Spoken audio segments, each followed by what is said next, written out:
آنے والی چیزیں کم نظر آتی ہیں، اور اس کے بنیادی ریزن پر، سبب پر جب ہم غور کرنے کی کوشش کریں گے تو ہمیں نظر آئے گا کہ شاید یہ قرب قیامت ہے کہ گفتار میں تو تاثیر رہ گئی ہے، کردار نہیں رہ گیا۔ بے شک بے شک۔ یہی بات پیغمبر اسلام کا فرمان ہے کہ کام کے لوگوں کی تعداد کم نہیں ہوگی، 100 اونٹوں کی قطار کھڑی ہے، سواری کے لائق ایک بھی نہیں ہے۔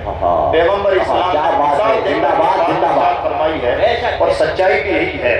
جبہ و دستار کے نام پر ایک تعداد نظر آتی ہے، لیکن کام کے لوگ کم نظر آتے ہیں۔ اور اس حدیث پاک کے مطابق ہمیں اپنا آئینہ صاف طور پر دیکھنا چاہیے کہ ہم نے اگر اس زمین پر جنم لیا ہے تو وفات پانے سے پہلے کیا ہم نے اللہ کی مخلوق کو کوئی فیض پہنچایا یا نہیں، یا ہمارا وجود کوئی کام کا وجود تھا یا صرف سروں کی گنتی میں شمار ہونے کے لائق تھا۔ عزیز دوستو، یہ ہم سب کو اپنے آپ سے محاسبہ کرنا چاہیے۔ صحابہ کرام کی سب سے بڑی طاقت ان کی ایمان کی طاقت اور محاسبے کی طاقت تھی۔ حضرت سیدنا فاروق اعظم اپنے ہی پاؤں پہ درہ مار کے اپنے آپ سے سوال کیا کرتے تھے، پاپی عمر بتا دن سے رات میں تم نے کیا کیا پاپ کیے ہیں۔ ہم اور آپ کو بھی اسی طرح سے محاسبہ کرنے کی ضرورت ہے۔ آج کا دور عزیز دوستو امت مسلمہ کے لیے نہایت خیر خواہی کا دور ہے۔ امت ایک طرف سے ظلم و تشدد کا شکار نہیں ہے، جہاں اغیار کی طرف سے ظلم و تشدد کا شکار ہے، وہیں اپنوں کی لاپرواہی کا بھی شکار ہے، اور اپنوں کے بے جا اخراجات کا اور غیر ضروری معمولات کا بھی شکار ہے۔ اس لیے آج کے دور میں ہماری ذمہ داری بنتی ہے کہ ہم سنجیدگی کے ساتھ اپنا تجزیہ کریں۔ مجھے حکم دیا گیا کہ علمی طور پر بھارت کے مسلمانوں کے تعلق سے میں کچھ باتیں آپ کے سامنے پیش کروں۔ تو عزیز دوستو، میں اس پر کچھ کہنے سے پہلے چاہتا ہوں کہ ہم تھوڑا سا آئینہ دیکھنے کی کوشش کریں اور بڑے کینوس میں دیکھنے کی کوشش کریں تاکہ سچائیاں ہمارے سامنے آئیں۔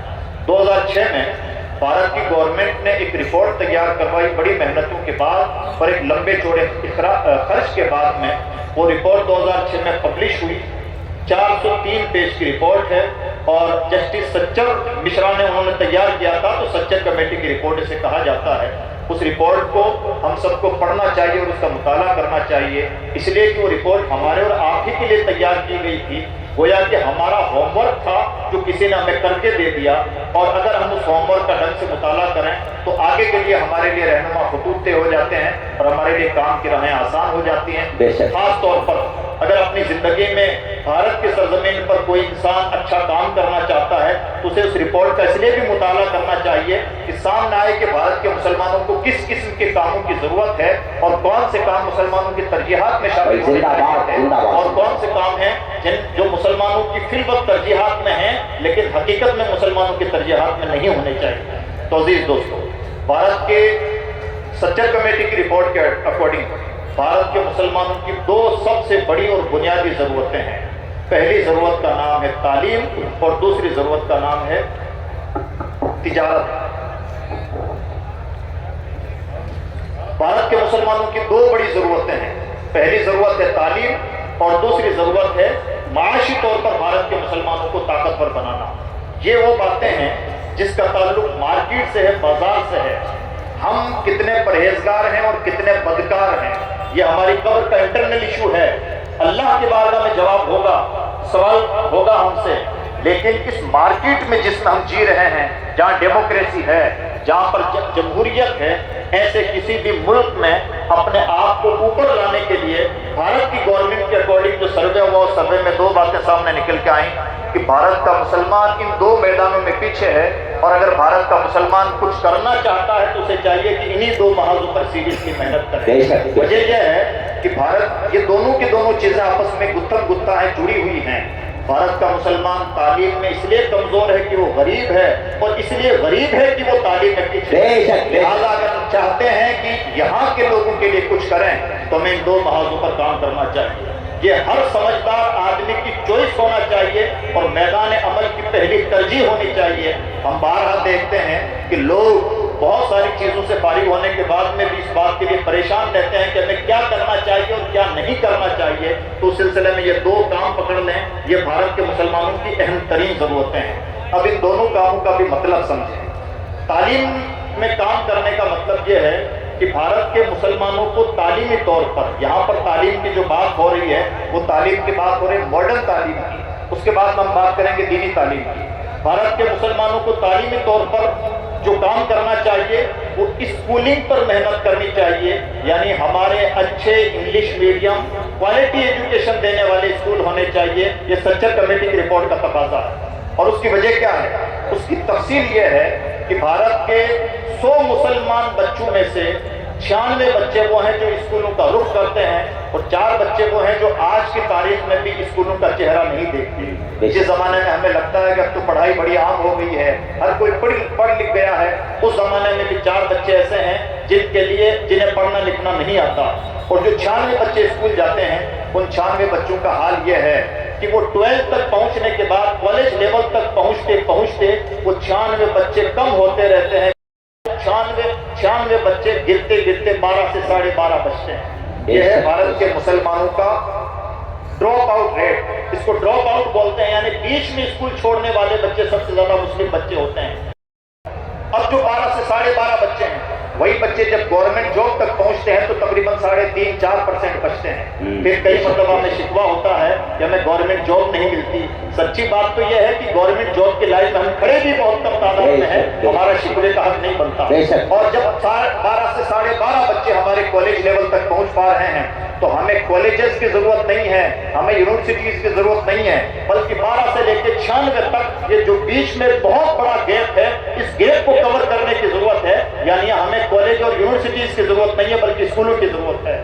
اور اس کے لیے بہترین ماڈل کے طور پر ہمیں جس چیز کو کاپی کرنا چاہیے وہ عیسائیوں کا ایجوکیشنل ماڈل ہے۔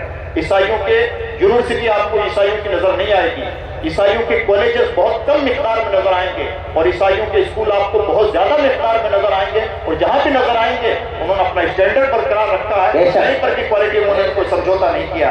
یعنی صرف اسکولوں سے بھی کام نہیں چلنا ہے، اسکولیں بھی وہ ہونی چاہیے جس میں کوالٹی کا۔ یہ بھارت کے مسلمانوں کی پہلی ترجیح ہے، پہلی ضرورت ہے، اور اس پہلی ضرورت کی کامیاب تشریح ہے۔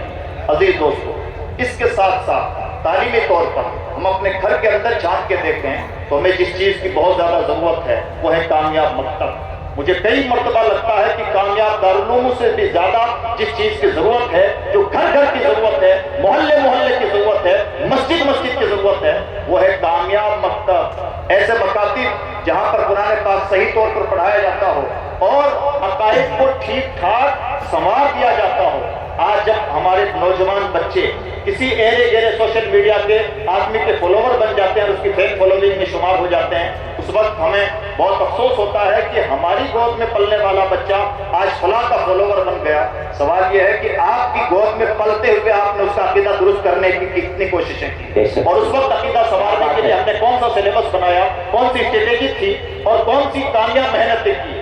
کامیاب محنتیں جب تک گراؤنڈ لیول پر نہیں ہوتی تب تک کوئی کامیاب رزلٹ بھی نہیں آتا۔ اور یہ بات حافظ ملت کے اس میں کہنا اس لیے بنتا ہے کہ حافظ ملت 100% کام کی مشین تھے، کام کو پسند کرتے تھے، بلکہ ان کی زبان سے نکلنے والے بول بھی نہایت کامیاب بول ہوا کرتے تھے۔ کوٹیشن کہا جائے، کام کے آدمی بنو، کام ہی تمہیں معزز بناتا ہے۔ اور سب سے زیادہ بڑی محرومی انسان کی ہے کہ وہ وقت برباد کرے۔ جس آدمی کے کوٹیشن اتنا بڑے ہوں اس آدمی کا ویژن بھی بہت بڑا ہوتا، اور اس ویژن کو آج ہم اس علمی شہر کی شکل میں دیکھ سکتے ہیں۔ جب آدمی بڑا ہوتا ہے تو اپنی فکر سے بڑا ہوتا ہے، پھر اس کا عمل بڑا ہوتا ہے، پھر اس کے اثرات بڑے ہوتے ہیں۔ ڈائریکٹ کسی کے اثرات بڑے نہیں ہوتے۔ حافظ ملت نے گراؤنڈ لیول پر محنت کی، اپنی فکر سے محنت کی، پھر عملی طور پر محنت کی، تب جا کے اس کے اثرات محسوس ہو رہے ہیں۔ جب اس طرح سے محنتیں کی جاتی ہیں تو رزلٹ ضرور آتا ہے۔ ہم اپنے آپ کو جذباتی مزاجوں سے نکالیں اور پریکٹیکل انسان بنانے کی کوشش کریں۔ ہمیں نہ کوئی شکووں کی ضرورت پیش آئے گی اور نہ ہی کوئی رونا رونے کی نوبت آئے گی، لیکن رونا رونے سے کبھی بھی مسائل کا حل نہیں ہوتا، شکوے کرنے سے مسائل کا حل نہیں ہوتا ہے۔ کام کا انسان بننے سے ہی کام کے مسائل حل ہوتے ہیں۔ یہ بات ہمیں گانٹھ باندھ کے رکھنی ہوگی، اور بطور خاص نوجوان علماء سے گزارش ہے کہ گفتار سے زیادہ اپنے کردار پر محنت کریں، اس لیے کہ کردار اور کام ہی انسان کو معزز بناتا ہے۔ یہ حافظ ملت کا کوٹیشن بھی ہے اور 100% پریکٹیکل سچائی بھی ہے۔ دوسری چیز جس پر بھارت کے مسلمانوں کو بہت زیادہ محنت کرنے کی ضرورت ہے وہ یہ ہے ہم اپنے بساط کے مطابق اللہ کی مخلوق کا بھلا کرنے کی کوشش کریں، اور اللہ کی مخلوق کو اپنے مالی طور پر اپنے پاؤں پر کھڑا کرنے کی کوشش کریں۔ یعنی ہمیں کوشش کرنی چاہیے کہ ہمارے زیادہ سے زیادہ لوگ روزگار سے وابستہ ہوں، معزز روزگار سے وابستہ ہوں، بزنس سے وابستہ ہوں۔